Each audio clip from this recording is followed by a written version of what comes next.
シュータとユミのジャパニーズポッドキャスト。こんにちは。こんばんは。シュータです。ユミです。このチャンネルは日本語の勉強のためのポッドキャストです。レベルに合わせた動画を作っています。日本のことや私たちの日常会話、お話の朗読など様々なことを日本語で話しています。今日のお話は桃太郎です。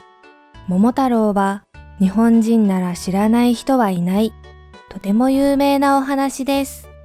子供向けの絵本や紙芝居の定番になっています。今回は初級者から中級者向けにゆっくり読んでいます。またお話の最後に桃太郎についての雑学もお話ししています。それではお聞きください。昔々あるところにおじいさんとおばあさんが住んでいました。おじいさんは山へ芝刈りに、おばあさんは川へ洗濯に行きました。おばあさんが川で洗濯をしていると、どんぶらこうどんぶらこうと大きな桃が流れてきました。おや、これはいいお土産になるわ。おばあさんは大きな桃を拾い上げて家に持ち帰りました。そしておじいさんとおばあさんが桃を食べようと桃を切ってみると、なんと中から元気の良い男の赤ちゃんが飛び出してきました。これはきっと神様がくださったに違いない。子供のいなかったおじいさんとおばあさんは大喜びです。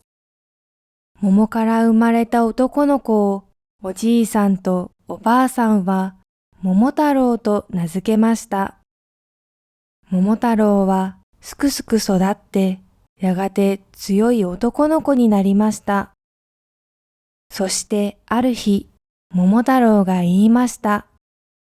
僕、鬼ヶ島へ行って悪い鬼を退治します。おばあさんにきびだんごを作ってもらうと、鬼ヶ島へ出かけました。旅の途中で犬に出会いました。桃太郎さん、どこへ行くのですか？鬼ヶ島へ鬼退治に行くんだ。それでは、お腰につけたきびだんごを一つくださいな。お供しますよ。犬はきびだんごをもらい、桃太郎のお供になりました。そして今度は猿に出会いました。桃太郎さん、どこへ行くのですか？鬼ヶ島へ鬼退治に行くんだ。それではお腰につけたきびだんごを一つくださいな。お供しますよ。そして今度はキジに出会いました。桃太郎さん、どこへ行くのですか？鬼ヶ島へ鬼退治に行くんだ。それではお腰につけたきびだんごを一つくださいな。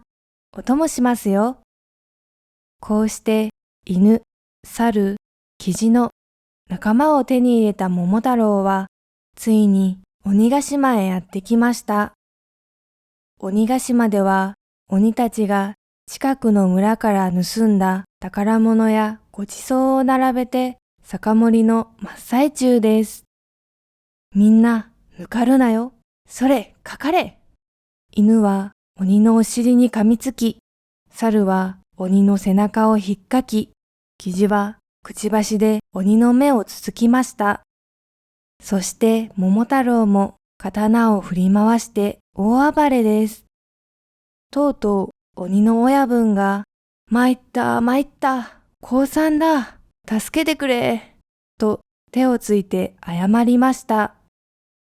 桃太郎と犬と猿とキジは鬼から取り上げた宝物を車に積んで元気よく家に帰りました。おじいさんとおばあさんは桃太郎の無事な姿を見て大喜びです。そして三人は宝物のおかげで幸せに暮らしましたとさ。おしまい。皆さんどうでしたか？これがとても有名な日本の昔話、桃太郎です。現代でも CM やポスター、アニメなどにもたびたび登場するほど日本の文化に深く根付いています。また、実は桃太郎は日本の岡山県と強いつながりがあると言われています。その理由は岡山県にある鬼ノ城というお城の伝説や古いお話と関係があるからです。鬼ノ城の伝説とは、岡山県の山の上に鬼ノ城という昔のお城の跡があり、そこには鬼が住んでいたという伝説があります。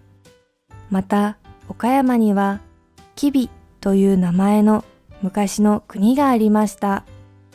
きびだんごはこの吉備から来ていると言われています。お話の中で桃太郎が犬、猿、キジにあげたきびだんごは岡山の名物にもなっており、岡山土産の定番となっています。岡山に旅行に行った際は、ぜひきびだんごを食べてみてくださいね。